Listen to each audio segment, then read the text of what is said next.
BlogTalk Radio.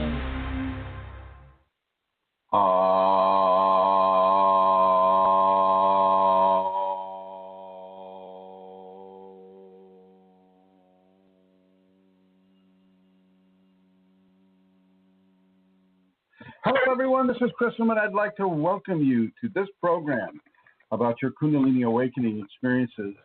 My name is Chrism, and it's a happy day to do this program. I see we have some guests on. We have some familiar faces as well as some callers, and so I'd like to say hello to all of you and go ahead and get this going. I have to say in the beginning that Her Holiness, the Celtic Queen of Questionable Entertainments, Amelia Santara, will not be joining us in this program. She needs to take some time off in the Kingdom of Kerry in the southwest portion of Ireland. But she has sent me some questions and things of that nature so that we can cover some of those areas as well. And so I'm just going to dive right in as best I may. And here we go. So a lot of times people become very, very, very concerned at a specific level of mental incapacitation that can occur with the Kundalini.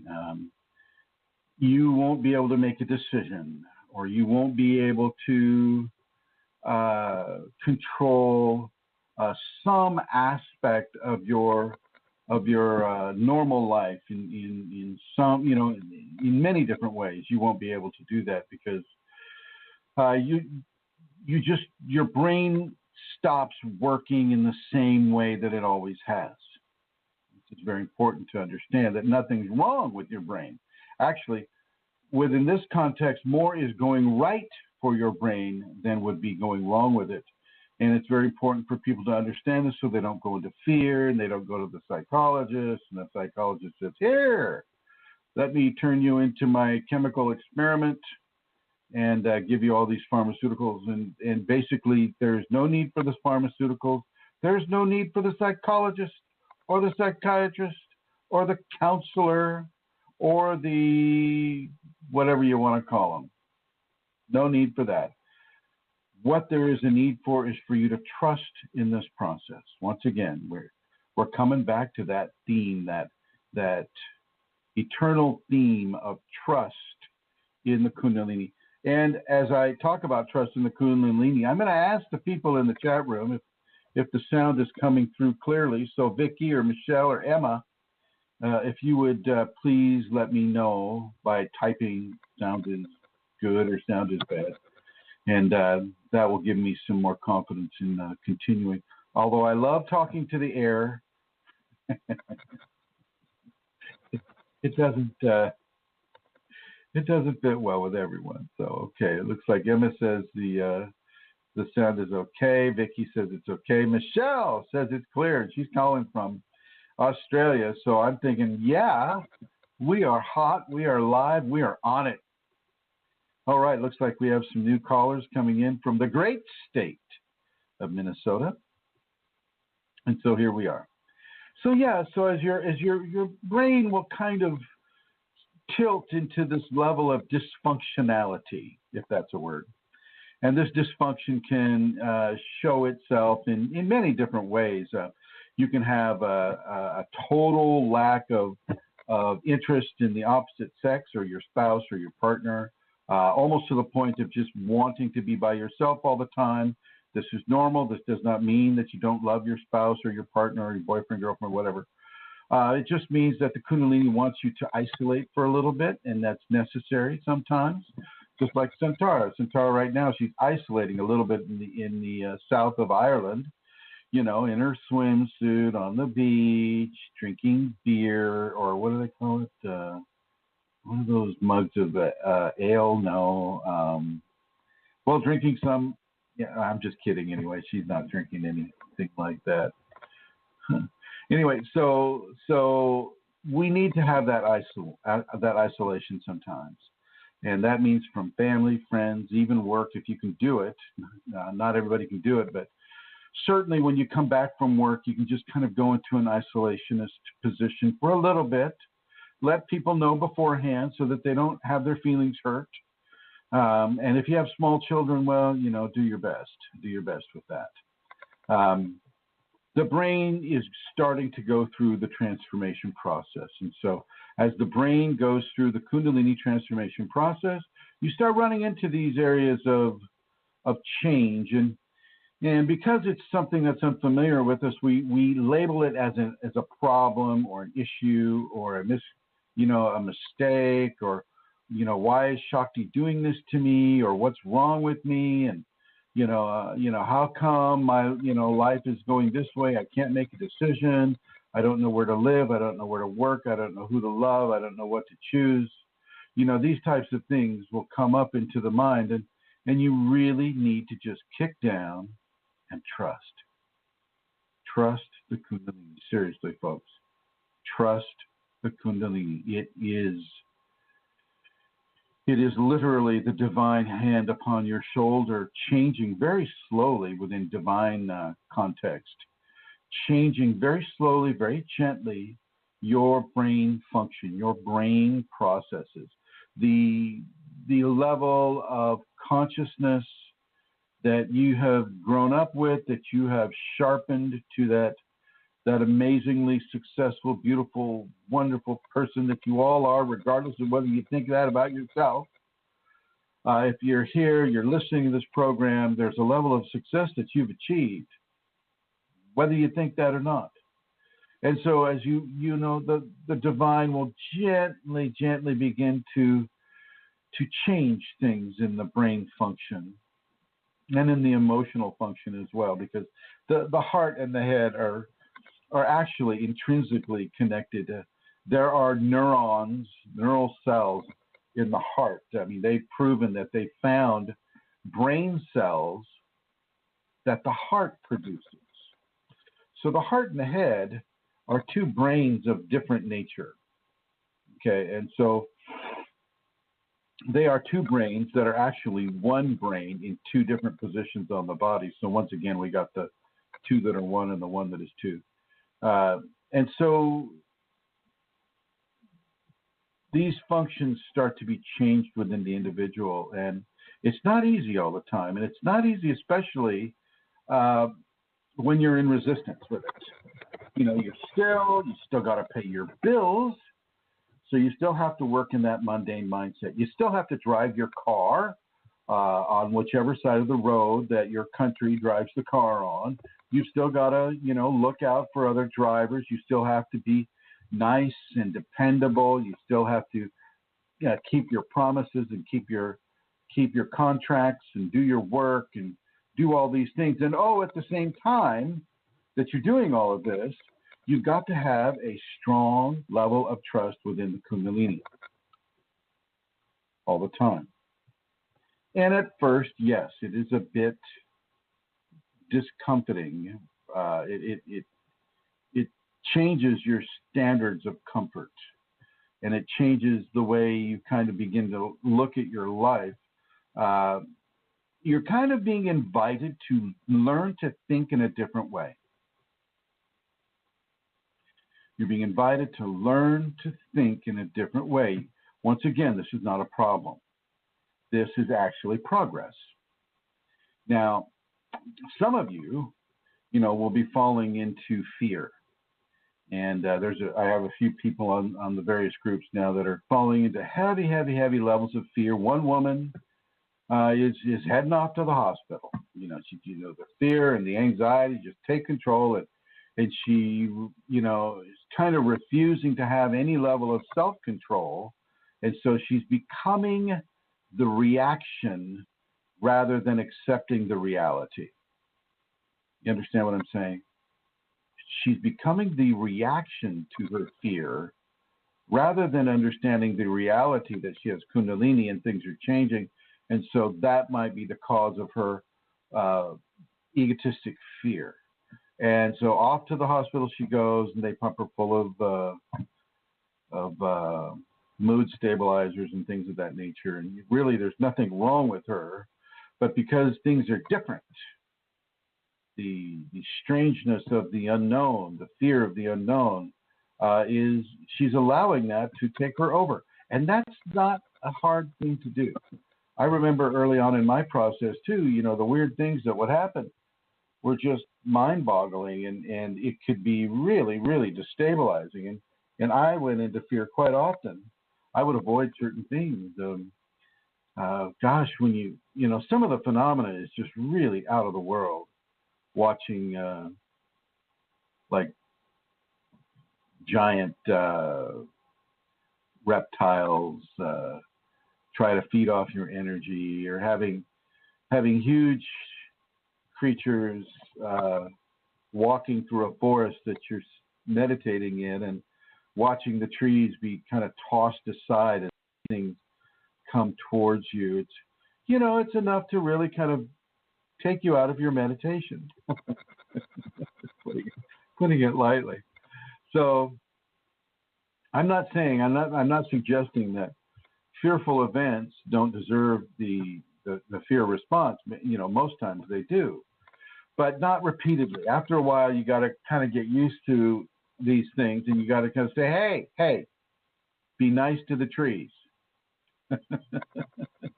Eventually, yeah, I mean, they're not going to kill you. They're not going to hurt you that way, but they want you to think that. And so, you know, that fear response becomes, you know, a test for you, how to control your ego, because it's the ego that fears. Nothing else does. Okay. And it looks like we have a few callers here. So I'm going to go over here to Miss Priya. We have the Priya caller. Hello, Priya caller. How are you? Hi, Chrism. I'm good, thank you. How are you? You are good. I'm doing well. Thank you. Thank you very much. And I wonder, you have a question for the audience? Okay. First, Chrism, thank you for today. Just a second, Priya. I just want you to know that millions and millions of people are listening to you right now. So no worries. Okay. Thank you. Sure.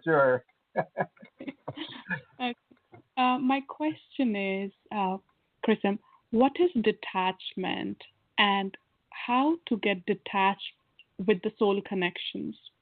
With the phone connection? With the soul connections. The soul connection.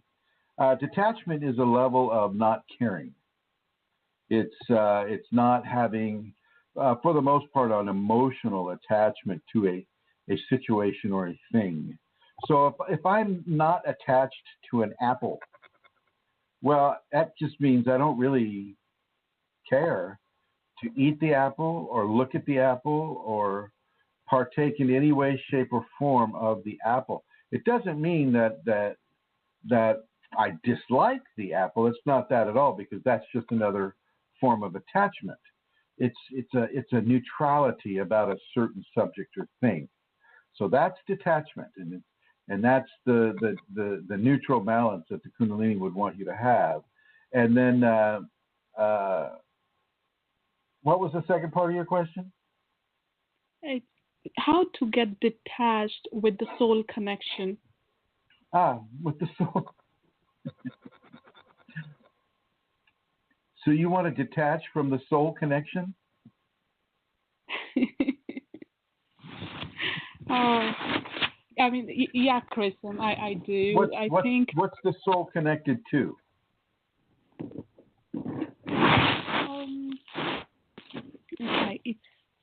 Okay, I mean, you are there. I mean, you have the background. Wait a minute. Right? Are you moving your phone around? We're getting a lot of static on your microphone there. Yeah, I was moving my laptop a little. Sorry about that. Go ahead. Yeah. Well, yes. I am trying to get detached to my ex, right? And yeah. Okay. So that scenario that takes a very specific recipe of detachment, and one of the first ingredients to that recipe is to allow that person's life and love and expression to go to God. You give that to God. You give it to the grace of the divine, and you let the grace of divine guide that person in the way that is best for their evolution without you. You, on the other hand, as you give away that responsibility of being attached at the heart and attached at the second and first chakras, attached at the fifth, and all of these areas, as you begin to detach in these ways, you begin to enter a state of neutrality. And what you might do, is you might look at the cords emanating from your chakras towards a let's just say a built-up image of that person in front of you. And you look at where the cords are going, and you take a pair of scissors and you cut those cords. And you turn that into a little meditation. And so you cut the cord at the first, second, third, fourth, fifth, sixth, seventh. You cut them all, and you feel, you can actually see the cord that is, the ends of the cord that are attached to you will basically flow back into your body. And you'll see the cords flow back into the other person's body, and then see them turn away, and you turn away as well. And, that is one way of achieving a level of detachment from that individual. And you need to stop perseverating. The more you perseverate on this person, the more you think about them, the more you imaginary talk with them, or you remember conversations or experiences or things of that nature, you need to let that be forgotten.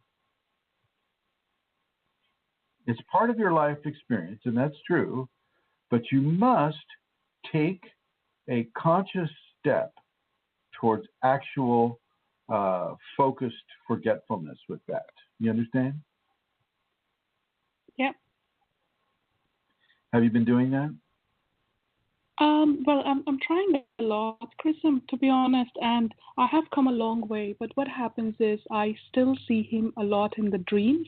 So, and then there are times when you are really, moving away, and then you see more signs, and then more dreams, and then, and that's when it all comes back again.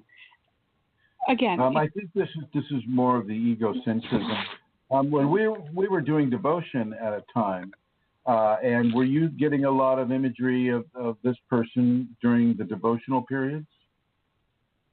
Well, it is, right? So even those times, so it is continuous, Chrism, for me. Again, as I said, I have come a long way. How? How have you come a long way? Well, it's like when I see things or the synchronicities, I ignore them. Earlier, they used to impact me. Now they don't impact me that much. And earlier, I was holding the anger. Then there was a period when there was too much anger, and then there's a period when it's like it's okay. It was important.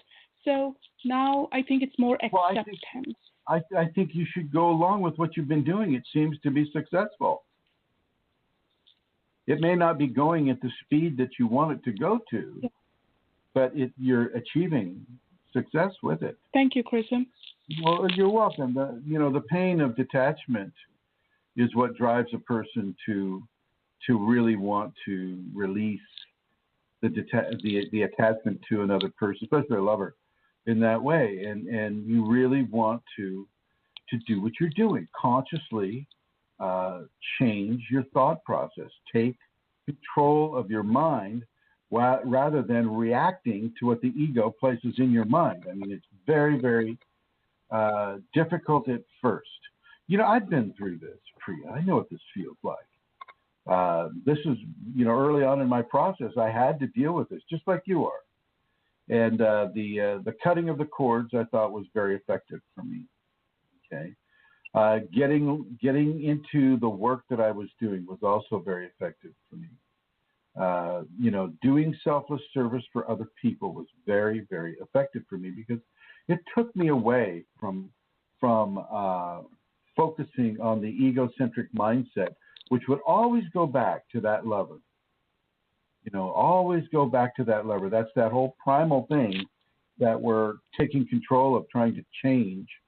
And these changes are overt, and because of they're so overt, and they don't come natural, shall we say, to the emotional body, we have to work at them. And I think it was one of the poets that I mentioned lately said in a poem that I didn't post this on a group. I just kind of read it as I was selecting a quote. And basically, this poet was saying, we need to learn how to let go more than we need to learn how to hold on to. And he says, holding on to is natural. And if you put a finger in a baby's fist and they're going to hold on to that thing, right? Holding on is a very natural thing. And the ego will hold on to certain things. We need to learn to do what you're doing, Priya. It's an incredibly important lesson that you're bringing up here, and I want to thank you for that. We need to learn to. Oh, you're welcome. We need to learn to let go of our egocentric control over how we think and how we feel. Letting go of a lover is one of the hardest ones to do. Because when you're inside the relationship, everything is good. And even if it's not good, well, at least we're together. And, oh, gosh, we get married, have a house, have a fence, have a dog, have a cat, have a child, have a parrot, have a donkey, have a horse, maybe some pigs, and flowers. Right? Yep. And it's hard, when, I am like not even in touch for 2.5 years now, absolutely no contact. And, things still happen. And it's a long These process. are the ones that take the longest time, or the death of a lover, or actually a death of a lover is a little bit easier because, it's a final thing. I mean, it's a final deal. Not to say that it isn't painful, but the finality of death changes the mind's interpretation of the possibility of reuniting, right? And it's you're getting in the dream life, you're getting these invitations for reuniting within a situation that no longer exists. And so the scenario is for you to really continue to do the work you do. Consciously put it away. Consciously cut those cords. Cut them. See them cut. See him turn away. Feel yourself turn away. I mean, you need to know how to let go before you can honestly know how to grab on beyond instinct, beyond the selfish, egotistic needs. And so this is a great lesson that you're experiencing, that you're teaching other people about this right now. It's extremely important that we cooperate with this brain and heart transformation that the Kundalini is offering. Okay, we need to know how to let go of attachment. And for you, Priya, it's, she's giving you, a very, very hard equation right now. She gave the same one to me. And you just must keep going with it. The lover that the issue that I had was also, this person was still living. This person, I could call them up anytime, and you have to resist those urges. You have to resist wanting to have any level of contact with them whatsoever. And as you do this over and over and over, day by day, hour by hour, week by week, month by month, you will finally reprogram that part of your heart and your brain. And the Kundalini will assist in that reprogramming as well by expanding it and amplifying it and adding on to it other things such as say being attached to a certain car or a certain piece of furniture or maybe a house or certain things to be detached from. It's like, oh my God, is my bank account as wealthy as that person I work with over there's bank account? How come they're getting paid more than blah, blah, blah? We get attached to all these different things. And so part of the transformation that is happening for you from your Kundalini Priya is to let go of this relationship. Just let it go. Now, I know, a lot of the people will be thinking, oh, but what if it's your soulmate? What if it's your twin flame? No. If it's your soulmate, if it's your twin flame, you're not separated. It's not finished. It's not over.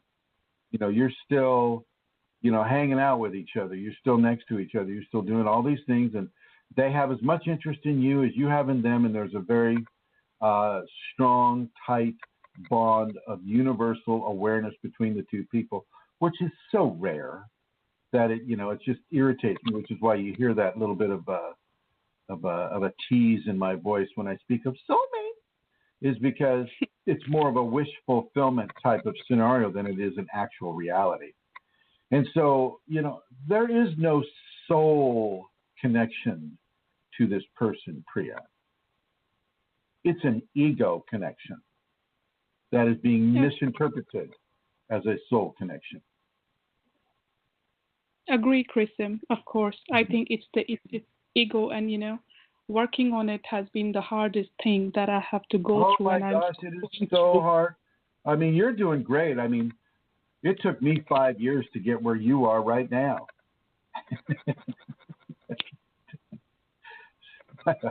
Very, very difficult time with that, So, I want to encourage you to continue doing what you're doing in the way that you're doing it. And I want to open this up now. If there's anybody in the chat room or listening on Facebook right now on the link that Amelia set up for us, or somebody is calling in and you want to add to this conversation, well, feel free to write out a question or write out a comment that you might have that can help Priya.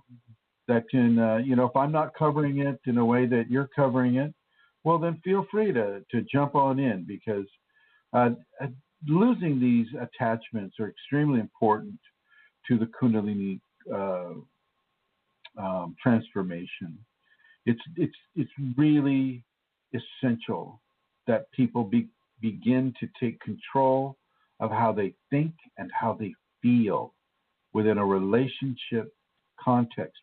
You want to develop these muscles, Priya, because for the very next relationship that comes along, you will want to have a less of a needy type of mindset, less of a dependent type of mindset that pushes so much pressure on the partner that dependency and that neediness can drive them away, right?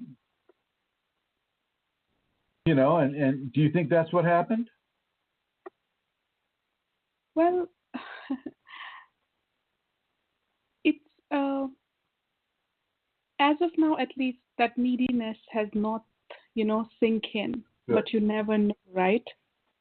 Well, so Michelle brings up something. She says, can we talk a bit more about forgiving and let go? During meditation, it was very still, and at the end I heard the word forgive and let go. I've been working on this for some time now. Have you been working on that too, Priya? The forgiving and the letting go? Oh, absolutely, Chrism. Absolutely. Yeah. Yes. I know you have. And it's just not that easy with everybody. I mean, some of us are far more involved with our heart chakra and the requirements of the heart chakra than other people, and it does take time. As Michelle's writing, it takes time, and it does take time, Priya. And I want you to give yourself that time and that exercise. Develop those muscles. take yourself into selfless service for others. Take yourself into doing your job exceptionally well. Take yourself into meditation. And really take yourself into devotion. You know this will help you. Yeah, it does. Absolutely. And I had to hear your voice today. My Kriya started, while we are talking. So we'll have to set that up because it's an important part of the process. And I want to thank you for bringing that up. I really, really want to thank you for bringing it up. It's so very, very important. And I want to thank you, Michelle, for giving your feedback into this. It's very appropriate, very perfect. I mean, to forgive and let go, and to hear that in a meditation from the voice of Kundalini, forgive and let go, forgive and let go. That is so helpful for people. As hard as it is to still do, it is a very, very helpful instruction. So thank you, Michelle. And thank you, Priya. Thank you very much, my dear. Thank you to both of you as well. Appreciate it. And there we have Priya. And I'm going to go to another phone here. Hello, caller. Your area code 289-600. Hi, Chrism. It's Indra. Today? Hi, Indra. How are you? Good. How are you? I'm doing well. Thank you. Do you have a question or a comment? Yes, I do. Well, in regards to relationship, if this helps Priya at all, I remember when I found out something very shocking about my husband. I was married for 20 years, and I went into shock and had to go into the ER treated. And when I got out, and I made a decision that nobody was going to put me in that position again. And the next day, I had full-blown Kundalini. The Kundalini grabbed a hold of me, I guess, and I went into full-blown. I feel when you give up the control and you really, really give it up, I think the Kundalini comes in. Well, and halfway through my process, I had met a guy. It doesn't always follow an emotional thing. A heartbreak can really bring it on, for sure. It brought it on for me. Yeah, not always for everyone. Okay. So, and there was the second time when halfway through I was dating a guy, and he took up my time, so I really didn't have much time for Kundalini.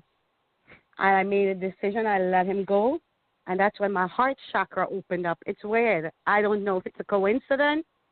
I don't know if it was a lesson or was just meant to be. Well, I think it's interesting that you consciously let him go. You did he took up my time. About right here. He took up my time with the Kundalini, and I had no time to meditate, jog, my diet, and it really made me unhappy. And I let him. I came home, thought about it, and I said, there is no way I can do both, and I let him go. And the very next day, my heart chakra fully opened. That's when I called you. How do you separate a full-blown awakening to heart chakra fully opening? Well, halfway through, that's the first relationship was with my husband. Halfway into my process, I would say, I had met another guy who took up my time. It was a second relationship. And he took up my time, and I had no time for the Kundalini. It made me unhappy. I came home, I let him go. And then the very next day, about a month ago, my heart chakra opened fully. I don't know if it's connected. Well, it is connected with full blown, as you say, Kundalini. That means everything's open. Everything. Heart, face, sacral, throat, everything is open. I mean like the timing. I think your first was a partial, and then she gave you a test. She gave you a test with the guy that was taking up your time, and then that when you passed that test, the rest of the development occurred. Yeah, honestly, and I just feel nicely done. Yes. So I have a question. Sure. So last month I called you about a month ago. That was in regards to my heart chakra when it's fully spun. So a lot has changed. I went through a very distinct centering of my energy. It was almost like a straight line from my spine all the way up to my crown. I went through that for maybe 4 days, and from my heart, my head, from my neck all the way up to my head feels like a globe, an electric globe, and it's just spinning in every direction, but smooth and fast. Well, that's good. That sounds like a good positive thing. Okay. And what I noticed, Chrism, I noticed that my crown chakra would go count 5, and then it spins the other way almost the same time. Like before, That's it not would a bad do. thing either. Okay.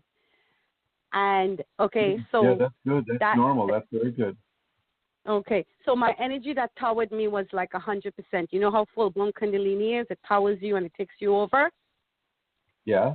So it went from that to, I would say, 25%. My energy lessened at least by 75%. It's very blissful all through the day, all through the night. I'm very blissful. It's hard to focus, but my energy calmed down by a good 75%. It sounds good? It sounds like, to me, it sounds like things are going well. Okay. Yeah, were you so expecting it's supposed it to always calm stay down like that? Were you always expecting it to stay at the same frequency, the same strength? Oh my God! I prayed it would everything? not. Yeah, and your prayers were answered. Okay, so what happens after that 25%? I mean, well, I see. Go ahead. Well, what happens is, if you can imagine, you know what a vibrato is? No. Vibrato. Here, let me show you a vibrato. Straight tones sound like this. T. That's a straight tone, right? Straight tone. Vibrato is this. T. That's a vibrato. Right. You hear the waveform in the tone, right? Yes. So it's the waveform that the Kundalini will typically take within the transformation process. And so with the vibrato, you go T, so you have the up and the down and the up and the down. And so if your 25% is at the valley of the sine wave, then you might want to prepare yourself for the upswing, the uptick of the energy. And then that'll reach a certain height, and then it will come down again. Really? Yeah. Up and down, up and down, up and down. And what changes, the variation that changes is instead of having a tight type of vibrato, you have a very, very wide and broad vibrato, like it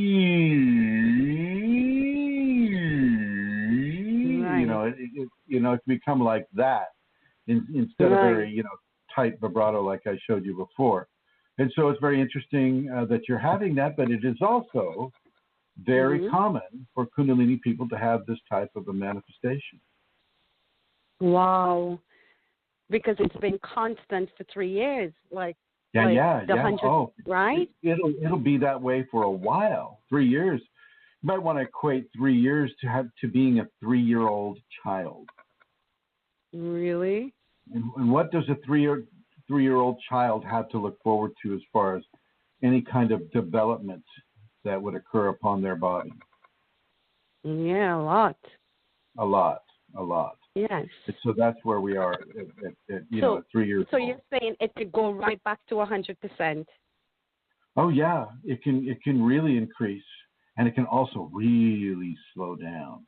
And because we're talking about attachment with regards to Priya's scenario, you might want to look at your attachment to the status quo of the energy and maybe reduce that attachment so that you don't form an expectation of I wish really heard fulfillment. you say that over and over at the group.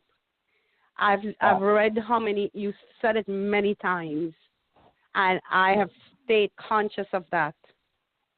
I have really stayed in the sense that, of course, you want to know, right? Because the energy took a different twist altogether, right? And everybody wants to know. Kundalini is not like an everyday occurrence, right? That's and right. we're curious, but Chrism, listen, there's no way to run. There is no way to escape this. So let me tell you, I'm not kicking, I'm not fighting, I'm not fussing, I'm not running. I'm not running. I have made a decision. There is no way to run. And whatever comes, comes. But That's I right. really thought that. Go ahead. You're right on target, Indra. You're right on target. Yeah, I'm not running anymore, Chrism. Not from anything. Nothing. I've ran all my life. I have Excellent. ran. And I'm done running, and whatever comes, comes. But I really believe that it was hitting like a plateau, right? Unaware that it could just escalate again. Oh, yeah. It'll escalate again. It was good to know. So, Definitely. okay, so my crown chakra, one more quick thing. It feels like a rod. Yeah. From the center going up, it feels like a rod. It's coming right out of your fontanelle, and that's the cone, Kundalini cone. And there are two auras around a person. You have a corona that is around the crown. And then you have the extension of that corona, which is the actual auric field that extends, around typical people around, say, 6 to 9 feet around the person. Kundalini people extend much further. But your corona has that it's like you say, like a rod of energy going from the spine through the cone right over the fontanelle. So it's exiting the fontanelle and going straight up, and turns into, when I look at that, I see it as in my interpretation of a bodhisattva. And that changes into this huge... A what? Say that word again. A bodhisattva. I dreamt that. I dreamt that word, and I looked it up, and it's weird how you said that. I had a dream of that a week ago. Yeah. So a Kundalini person's bodhisattva is very, very beautiful, and it extends from that rod and that cone of energy that's coming through the top of your head and flowing down and around your head. It's kind of like a connection to divinity. Wow. And very, very beautiful. Very nurture it, enjoy it, be thankful and grateful for it. It's a beautiful thing. You may find that you're ducking under doorways because it's just the bodhisattva is impacting it. You may find that going through tunnels can be uncomfortable because, once again, the bodhisattva is impacting it, or these tight spaces. But it doesn't hurt the bodhisattva at all. It doesn't hurt it, but it is. You can feel it. It's the thing. It's obvious. It just feels like a rod, an extension, like it's going right through the skull, the crown chakra, and it feels like it stiffens, like it's stiff, so you can feel the rod. Yes, absolutely. You can, indeed. It is very tactile. Nice to hear that you have it. Nice to hear it. You go, girl. You.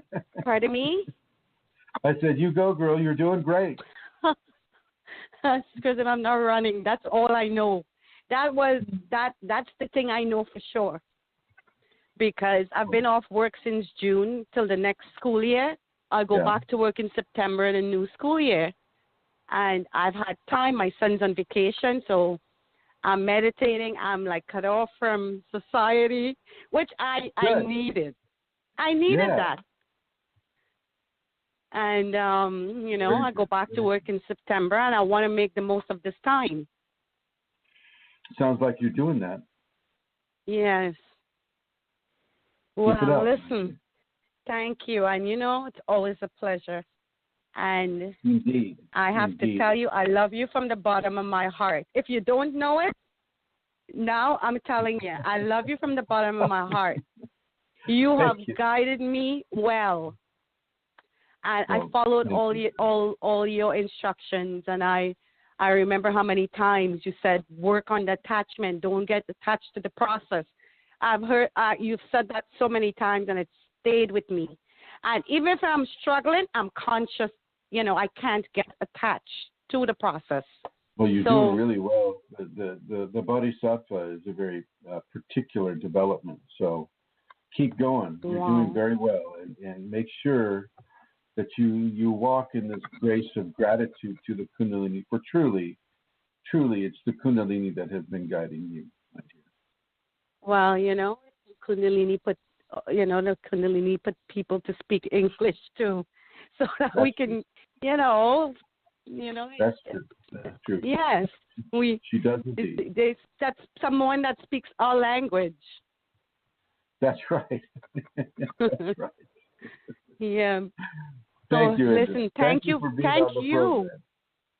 Thank you very much, and I'll be listening to the show. Okay, all right. So there you have it. Wow, I had no idea we were going to cover a Bodhisattva today. Very cool thing here, and I'm going to go on over here. I think this is Minnesota, and it's 651-894. Hello, caller. Hello, 894. Maybe that's me. Oh, is this Joey? I'm on my cell phone, and I don't know my cell phone's number. So Joey, I'm gonna break it to everybody. How is your new mantra that I gave you working for you? Tell them what that's like. Since it's brand new to you, what is that like? Yesterday, I did that mantra 20 times, and each time I finished, I wanted to continue and do it again, but because of commitments, there were things that I had to do besides say a mantra. But it has become something that that is just wants to be a part of me. That's interesting that you phrase it that way, because it does have a consciousness to it. It does have a conscious connection. Well, it's actually a conscious connection to your Kundalini, and the Kundalini wants you to do that mantra. And I'm not surprised that you're feeling the compelling, and I want to congratulate you for feeling that compelling to do it again and again and again. And as much as you can, do it. Do it. I know that we have to chop the wood and haul the water, and to take care of our mundane needs and responsibilities. That's true, and you must do that. But around those taking care of those needs, we can set aside time, as you have done, and to do our mantra work. It can be very important to our development. Nicely done. All right. I'll let you get back to listening to the show here. And I'm going to come up to another 651 phone number here, and 329-9615. Who would this be? I'm getting a Mother Superior feel here. Yes, you're right about that. But I can do my announcement now, but that's not why I punched the number one. When I was listening to the other two gals, very powerful, and what I was recognizing that I have not a significant other in my life, but I have in these last few weeks especially, and a little bit before that growingly, a shift in myself regarding my work. Now, I haven't expressed this. I haven't talked with you, Chrism, about it, but I've been aware of it, and it's different. And I don't like that either, because I liked the way in which I was able to accomplish things, and that's shifting. And right. I'm trying. So how are you trusting? Tell us about your trust. Well, I just keep plugging along, but my the weakness is the concern and the worry that I generate.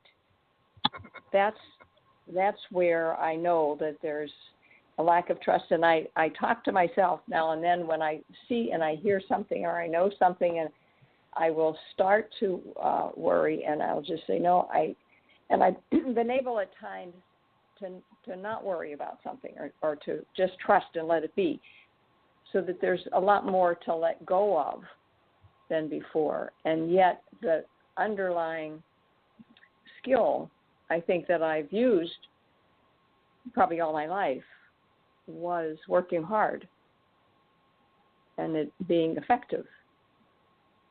And I know that this work is not that, but it's the groundwork or the backdrop, or it's something. Is that making any sense? Oh, yeah, it definitely makes sense. It's supporting the change. It's supporting the transformation. Mm-hmm. Absolutely, which is good.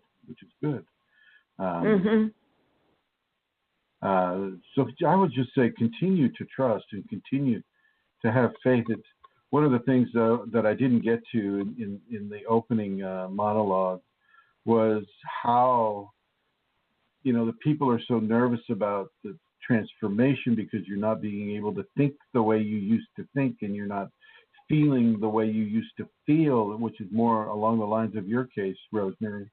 Mm-hmm. And we wonder, it's like, what is going on here? And how something's got to be wrong, something's off. I'm not feeling the same way. I'm not being able to think the same way about this work that I'm doing. And so oh my God, what can I do? And the most important thing you can do is to trust the process, to really trust the process. And as I've said on this program many times, in order to develop trust, you cannot know the answers. Can't know the answers. Otherwise, you don't need to trust. Because you know the answer. And so a big factor within this, and it's a constant factor, ladies and gentlemen, it's a constant factor of the requirement of needing to trust the process. Now, that doesn't mean that the process can't bring in things that you need to look at with a very, very discerning eye, like say a voice comes into your mind, like say Santara's got right now. It's like a negative entity comes in and says, okay, yeah, Chrism's fine, whatever, but you see that wallet the guy left on the ground out there? He's got over $500 in that wallet. Don't you think you could use $500 right now? Go over there and get that thing.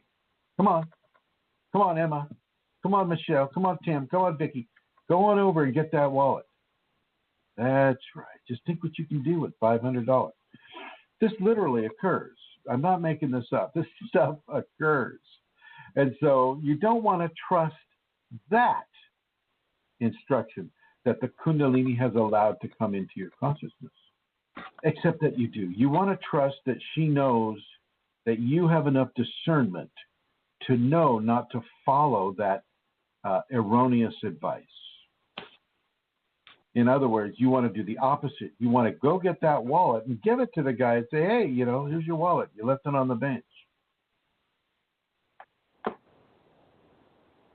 Okay, that level of trust is what I would like everybody to begin to formulate. Because no matter if there's an entity or a feeling or a kriya or an intuition or whatever, if it doesn't live up to the morality and the high ethics of Kundalini, well then you need to correct that. You need to do the reversals, and make those corrections and still understand that you're inside of a test. What are you doing, Rosemary? You're You're cutting something. You're making noises here. You're still making noises. Oh, it might be creaking of the. I wasn't doing anything. So go ahead and make your announcement, my dear. Make your announcement. Oh, thank you. Yes. Let me reach here. I am delighted to make the announcement that October 28th and 29th, and the week before, Chrism will be here with us in the Twin Cities, and he will be leading a seminar those 2 days, that Saturday and Sunday. And it will be in Mankato. We've been there several times doing expos and other things, and there's a lot of interest there in Mankato, and we'll be around Rochester also with some Kundalini Conversations. And we have the seminar scheduled at American CINN Hotel and Conference Center in Mankato. And that, I'm sure, Googling will get you there. The phone number I have too, but anybody can call me for information. And 651-329-9615. Rosemary G at usinternet.com. And how do you spell Mankato? How do you spell Mankato? Mankato. Okay, so Minnesota. Mankanan. T is in Tom. No. Mankato. No, just one N. Okay, Mankato, right? Yes. All right, ladies and gentlemen. Thank you, Rosemary. Thank you for that announcement. And I'm going to make another announcement right now. And we're also having a Berlin seminar in the city of Berlin on the 15th, 16th, and 17th of September, right before the U.S. Seminar in Minnesota. And the contact person for that is Manisha. And you can reach Manisha at Manisha, M-A-N-E-E-S-H-A, Manish, and their last name would be M-A-N-E-E-S-H, on Facebook. And you can get all the information that you need to get, for that Berlin seminar from Manisha there. She is the organizer, just like she was last year. And that was a very successful seminar, and I look forward to another very successful event in the city of Berlin, in the country of Germany, in the continent of Europe. And look forward to seeing everybody there in Europe and in other places like Asia and South Africa, and even some folks maybe from the United States who happen to be in Europe at the time.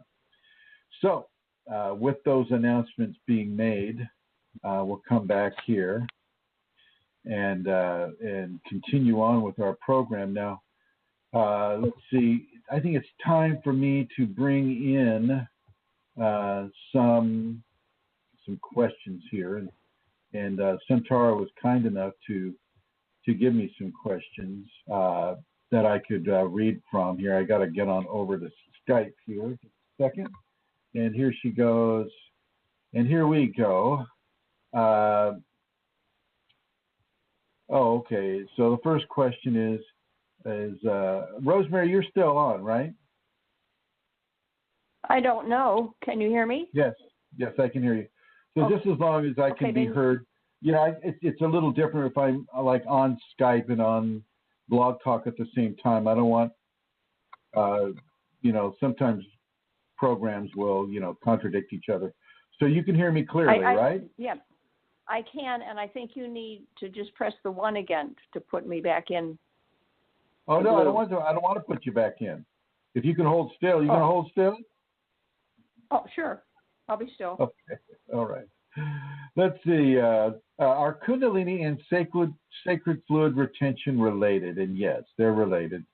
Sacred fluid is referring to sperm or vaginal fluids, and they're related in how the Kundalini uses them to transform the body by infusing itself, the Kundalini, with that reproductive fluid, whether it's a vaginal secretion or a testicular secretion, this is what the Kundalini uses, and it uses it as by backflowing it into the spinal cord.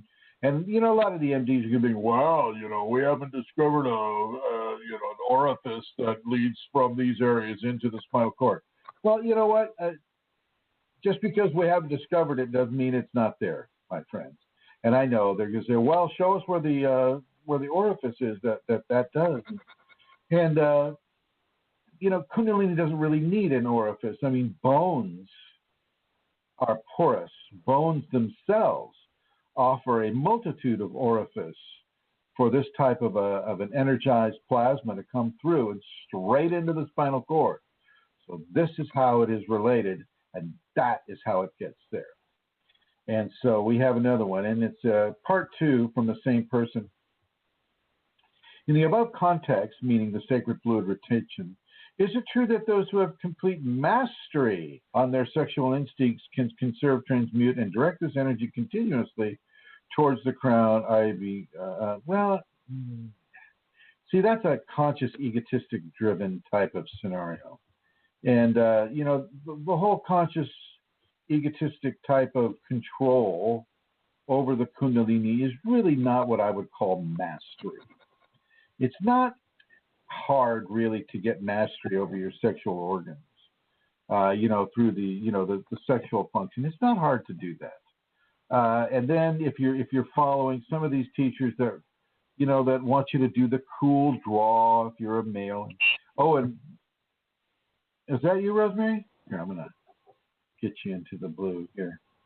The cool draw, which is like pulling the fluids from the abdominals and then forcing them up into the spine and then forcing that energy from the lower spine up through and forcing it into the crown.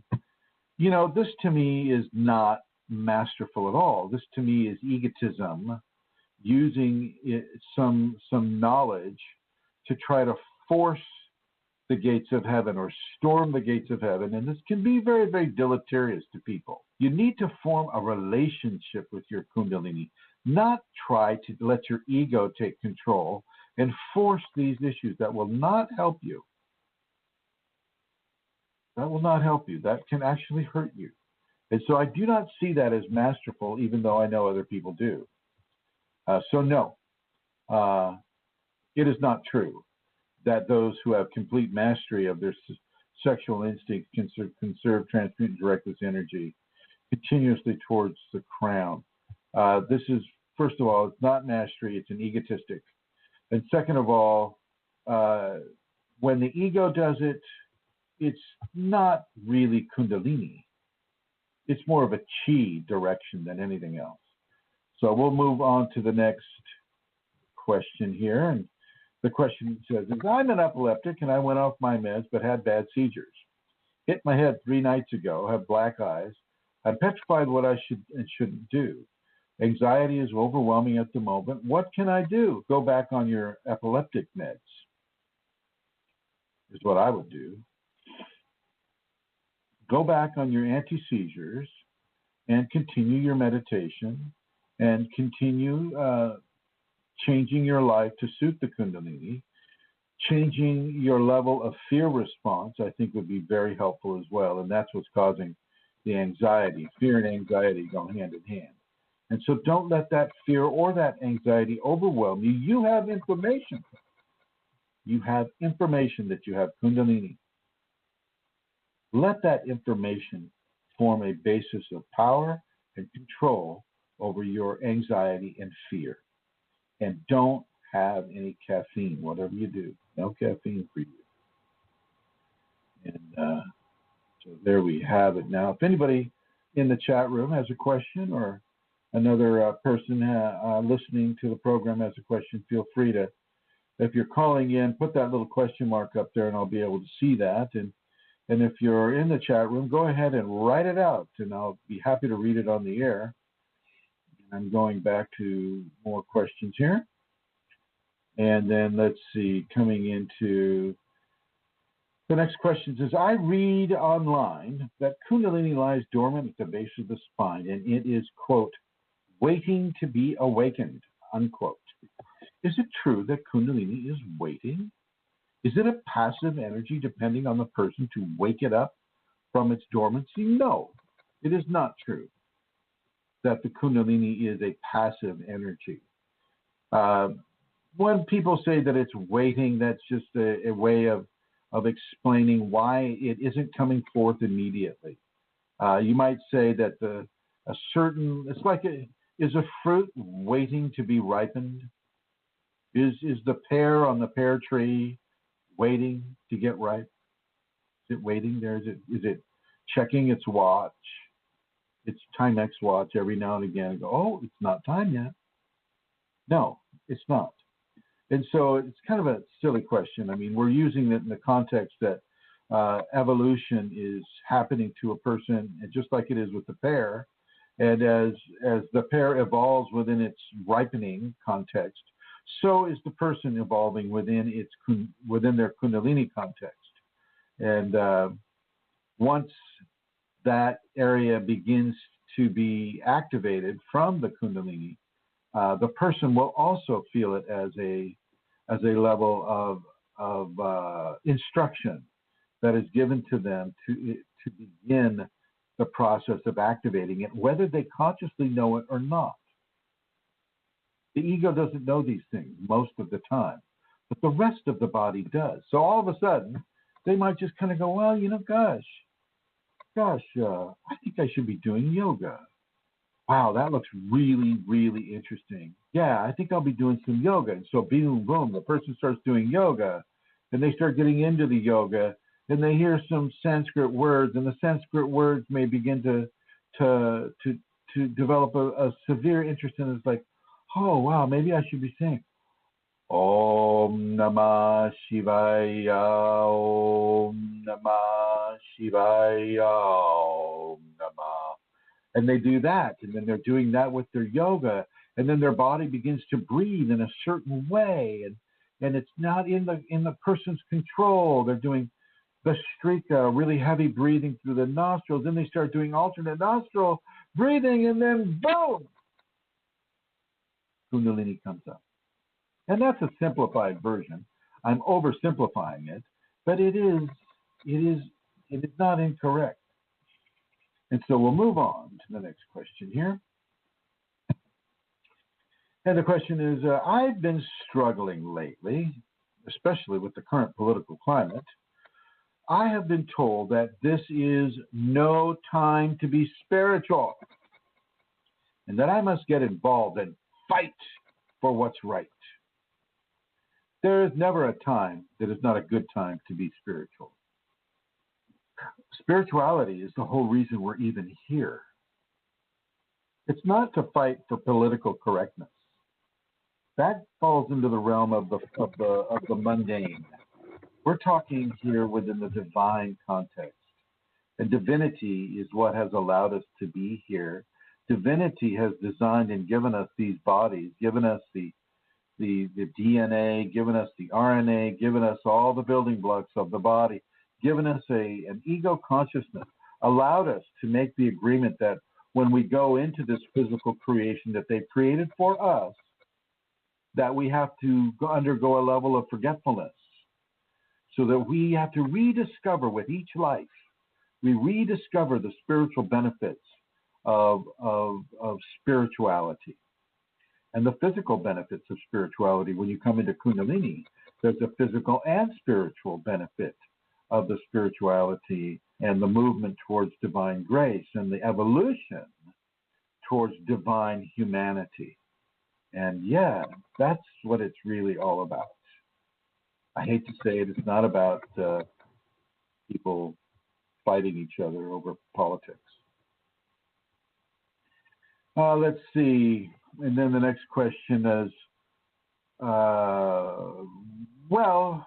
she says, not really a question. Looking for your further comment. Okay, all right. Chrism, you wrote on the group, not all truths can be given. Some are not yet for the ears of others, but must remain within the sanctuary of our inner grace. You don't want to tell everybody that you have the Kundalini is my answer, which is what I'm trying to say here. You don't want to tell people that, wow, I had this amazing Kriya today. I was wrapped up like a pretzel. I was alternate nostril breathing. I had a total sexual experience while I was doing that without a fluidic response. And at the same time, I was watching and contemplating a butterfly landing on a flower on my windowsill.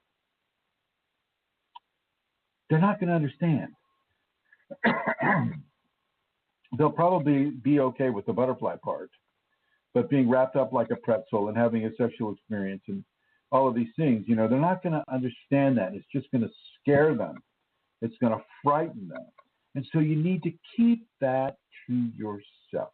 And this includes the visions that we would have, within a Kundalini context, the visions of angels, or the visions of entities, or the visions of a frosting of light over everything within the visual field, or the visions of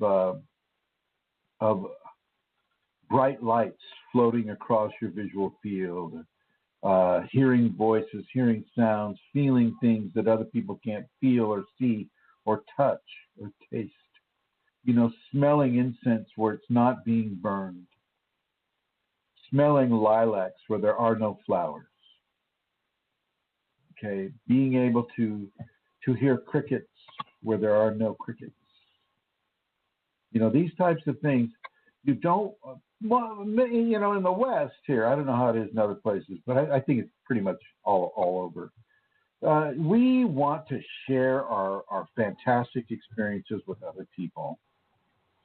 We really do. We want to share those things. Oh my God, I just saw this really weird head come out of a wall, and it was like dripping saliva all over my couch, and it was like turning, and its eyes were like this weird green, and it had the snout like a pig, and it was looking at it, was saying, hey, how are you, Chrism? You don't want to say that to people. It could get you in trouble. And so that's what I mean by saying it. We need to keep it within the sanctuary of our inner grace. In other words, what is happening to you is a sacred thing. It's sacred. And you don't throw sacred things in front of people who cannot grasp them or appreciate them or understand them. It will just frighten them. This is what I'm saying. And that's important because we all like to share.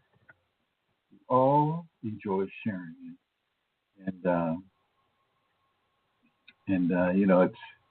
It's important.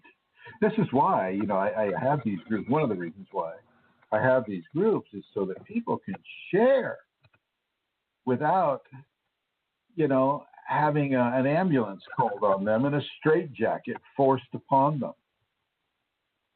It's important to be able to share. It's really important. Now, some of you really only have this place to share. I mean, you've got a couple of kids at home. The rest of your family, and your kids don't know about this. The rest of your family doesn't know about this. None of your friends know about this. None of them. All you have really are your dog and your cat and your horse, if you have a horse. And the horses understand. The horses get this. The cats get this. The dog gets this. But the rest of the people, they don't get this.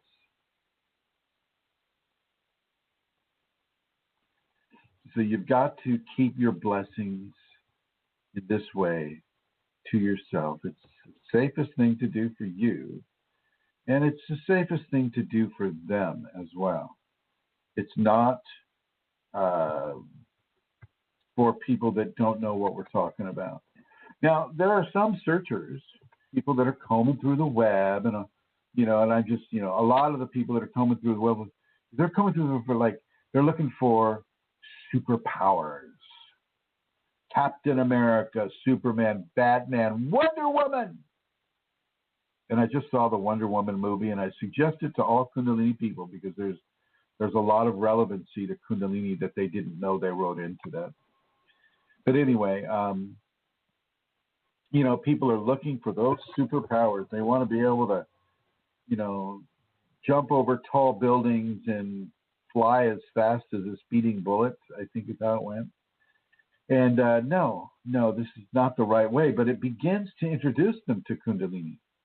And if they can change their mindset, they can probably chalk up their interest in it as a calling from the Kundalini, using the promise of superpowers as a way to get them into the evolution. But other than that, it's Vicky writes, in the open group, they see comments about it. And this is true. This is true. I purposefully opened that group to the public. Let me tell you, I had a lot of pressure to keep that group private. And we're talking about the Kundalini Awakening exclamation group that's on Facebook, has about 14 or 15,000 members to it. And I purposefully kept that an open group, and I do most of my work on that group because it is open to the public. And it's important for people to be able, the public, to be able to read about this without any fear of discovery. People need to be able to get the information and to be okay with their anonymity. Now, the other groups that I have, like Kundalini Awakening Systems 2, Kundalini Awakening Systems 1, Kundalini Awakening Systems 3. The 3 group is a public group. The second group is a closed group. The first group is a private group. And then Kundalini People right now is a public group. Kundalini Awakening Systems 1 on Yahoo groups is public. And so is Kundalini Healing on Yahoo. And Kundalini Virgins on the Yahoo network is public. And so are some of the various other groups I have in the Yahoo network.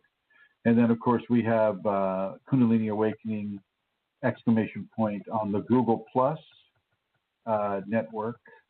And then, so a lot of it is, I was given the instruction by my Kundalini to go for public outreach. And this is why this has occurred that way. And I apologize to those of you that would like to have it as a private scenario. I'm not allowed to keep it as a private scenario, except for those areas where privacy has been allowed, in the areas that I just described. And so there we have it. And moving on to the next question here. Here we'll go over here. And so I just did the not all truths can be given. And another question is, today I sat down for meditation after taking a break, as meditation was making the back of my head have a burning sensation. Something strange happened deep into the meditation. As I was grateful to the K, the Kundalini, I felt as if my head was pulled gently upwards, and the sensation continued on and on, until I strangely felt really long. I'm using the word long as I could still feel myself on the seat I was on, and my head was very, very far apart from the seat. After some time, I felt as though the elongation reduced rather quickly to my normal size. This is another kind of an expansion that the Kundalini will give into a person. This person will probably have a cone, such as Indra described, fairly soon. That energetic pole will insert itself into the fontanelle and begin to flow as a bodhisattva around the corona, the crown of the individual. And it's very good. This is a very healthy thing. I want that person, if they're listening on Facebook, if you're listening right now, I want you to be very confident in this. It's a very definite, beautiful evolution of your energy. Nothing to worry about. And they asked, why did the back of my head burn so much before? I clearly felt the heat rise up my spine, which was soothing, but the burning sensation in the head was bad. The burning sensation is basically letting go of some certain blockages within the back of the head at the hammer point, basically bringing the energy into a higher octave of frequency so that when it did go into your head, it had the ability to stretch that head really long. And for some people, it stretches it really wide and really long and begins the process of the transformation of the crown. And yeah, it was very good. Excellent. And what it indicates is pretty good progress for that individual. And let's see. Okay, so can you please further comment on these quotes? First quote, everyone and everything is our teacher. That's true and not true at the same time. Within a Kundalini context, I will challenge you to ask a rock what the Mahabandha is. Go ahead, everyone. Go and find a rock and ask the rock what the Mahabandha is and wait for the answer. I'll wait for you here. That's right. Everything can be our teacher, but we're not always going to have access to that knowledge. And so to expect everyone and everything to be our teacher is kind of it's an incorrect statement because we have to go to the level where those teachings can be received. And yet it's correct at the same time, because everything from an infant to an old wise person living on top of a mountain in a cave, they all have something to teach. But can you access the information? Are you willing to climb that mountain to hear it from that person? Are you willing to make that child in order to hear it from that child? So life teaches us, but Kundalini also teaches us. And Kundalini is the progenitor of life on this world. So the Kundalini would be the Maha teacher, or the most powerful form of teaching on this world. And you don't get to minimize it by saying everyone and everything is our teacher. Kundalini is not just everyone or everything, and yet it is everyone and everything. And it is the teacher that will guide you through this process. It may use a flesh teacher like myself to go through, or it may not. Not everybody has the internet. I didn't. When my process started, I didn't have the internet. There were no books on this either. Tells you how old I am. But for those of you that do have access to these teachings, then she has given you two teachers, one within you and one outside of you. And you can partake of them as you wish. And the next quote is Chrism. Oh, I see. She went to the last question.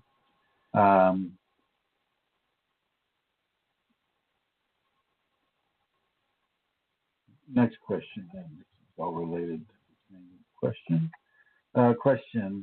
My understanding is that when we go within, it is there where we come closer and clearer to source consciousness.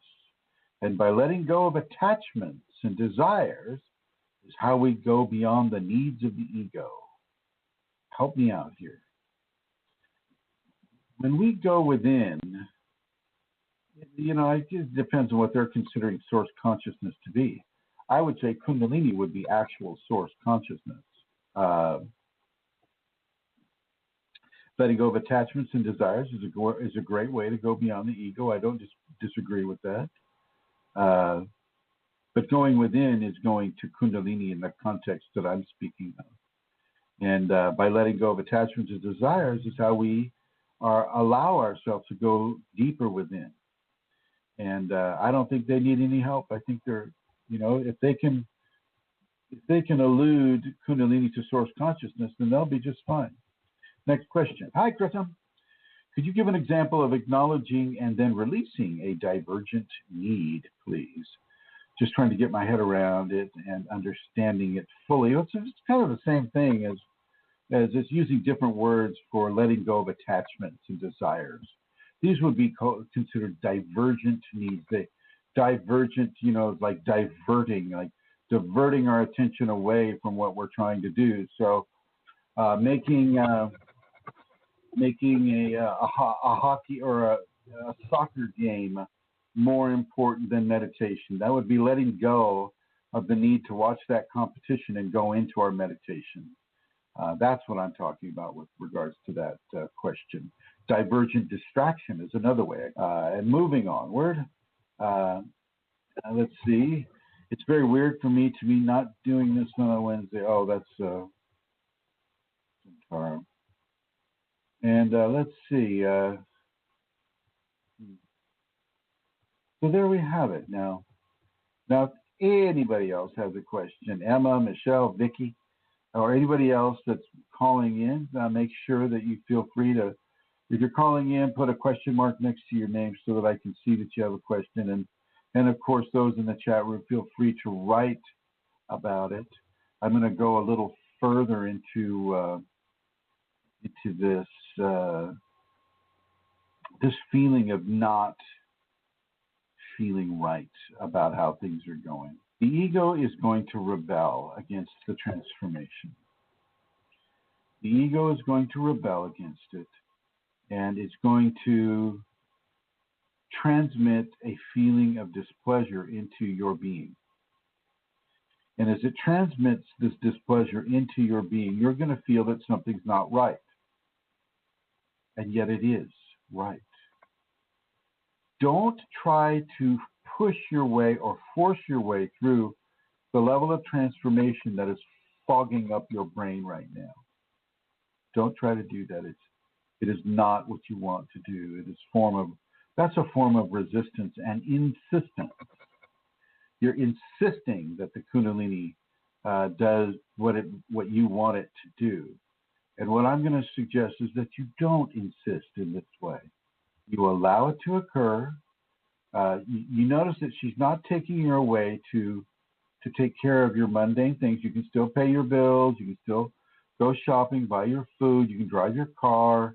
You can operate the garage door. These things. You can mow the lawn.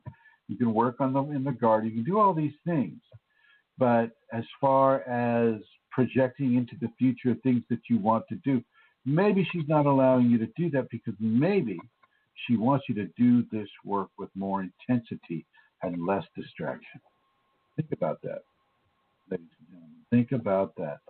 More intensification on the work that's being done rather than more intensification on your wants and desires to be appreciated.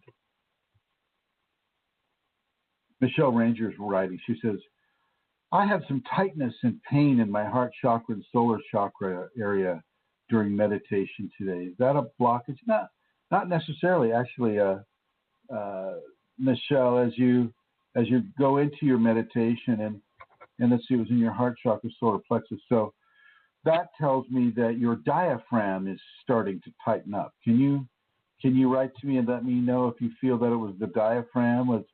Was the diaphragm trying to force itself under your rib cage? You think that might have been it? Many of the muscle groups will get tightened by the Kundalini, and sometimes that can be painful because we're not used to having those muscle groups worked in those combinations and then tightened within those combinations. And so it doesn't necessarily indicate a blockage. Now, it can indicate a blockage, but I'm not seeing that for you. I'm seeing that she's working a different form of a Kriya with you, and it looks like it's a diaphragmatic Kriya developing. Yeah, and Michelle says yes, and this is natural, Michelle. This is one of the ways that she pulls the energy upwards. And she says she's been doing some stretches that the Kundalini's given her to do. And yeah, so this is a way of allowing the muscle groups of the solar plexus and the heart chakra to become redefined and transformed as a way of pulling the energy higher, allowing that infusion to infuse the heart chakra and the third chakra area. And typically the response for that is going to have a tightening in different combinations of the muscle groups of the fourth and the third chakra. And the one muscle group that goes between the two, the upper third and the lower fourth, is the diaphragm. And that diaphragm can get very, very tight.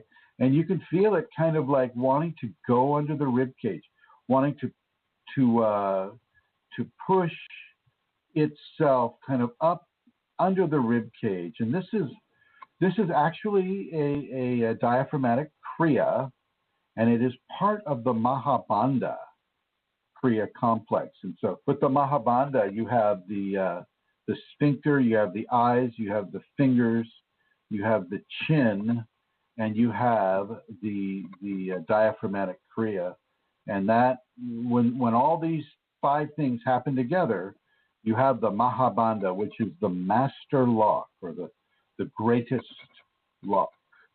And you breathe within that. So you tighten the sphincter, your eyes go up, your fingers are locked in the Gyan position, your chin is slightly towards your chest, and your diaphragm is kind of tucked under your chest bone, and boom, you're in the lock. You're in the lock. So there you go, Michelle. Something for you to perhaps embrace. I think that would work well for you, Michelle Ranger. If you can do that, go for that Mahabandha. She's kind of guiding you in that direction already. So there you have it, folks. There you have it. And I don't have any more questions. And I just want to thank everybody for calling in. And I see you writing, Michelle, and I'll definitely respond to you. Priya, thank you for calling in with that very, very important issue that you brought up, an excellent teaching for everybody, as is yours, Indra, your teaching, and Rosemary's teaching, and Joey with the mantra. All of these things really, really, really help a lot of people.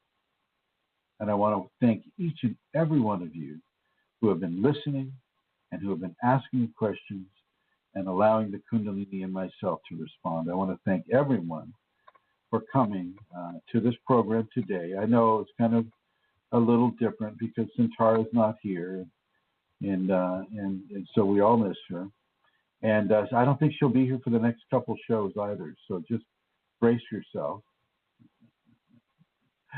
I want to thank everybody for tuning in, who have tuned in on the Facebook connection, and I will end it the way I started it, a little bit earlier.